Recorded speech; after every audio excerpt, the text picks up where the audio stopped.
చీకటిని చూస్తేనే కదా వెలుగు విలువ తెలిసేది, గాడిదని చూస్తేనే కదా గుర్రం విలువ తెలిసేది, చిట్టినాయుడిని చూస్తేనే కదా కేసీఆర్ విలువ తెలిసేది. అందుకే మంచి జరుగుతున్నది, ఒక రకంగా మనకు చాలా మంచి జరుగుతున్నది. ప్రజలకు కూడా అన్ని విషయాలు తేట పడుతున్నాయి. ఎవరు ఏంది ఏం చెప్పిండు చిట్టినాయుడు, ఏమన్నాడు మా ఆడబిడ్డలకు చెప్పిండు, కేసీఆర్ ₹1,00,000 ఇస్తుండు, నేను దాన్ని మీదికెళ్ళి తులం బంగారం ఇస్తా అన్నాడు. మరి ఇప్పుడు దగ్గర 4-5 లక్షల లగ్గాలు అయినాయి, ఇచ్చినట్టు లేడు. తులం బంగారం కాదు కదా, తులం ఇనుము గుడియాడు పక్క. ఇట్లనే మా ఆడబిడ్డలతో మదాకులు ఆడితే పరాశకాలు చేస్తే చిట్టినాయుడు ఆ లగ్గాల సంగతి ఎందుకు, నీ లగ్గాలు మా ఆడబిడ్డలే చేస్తారు, ఇది మాత్రం పక్క అనే మాట నేను విజ్ఞప్తి చేస్తా ఉన్నా.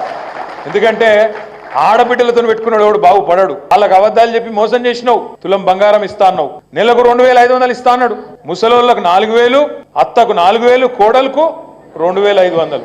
మరి ఆడవే అత్తకు 4,000 దిక్కులేదు, కోడలకు 2,500 దిక్కులేదు.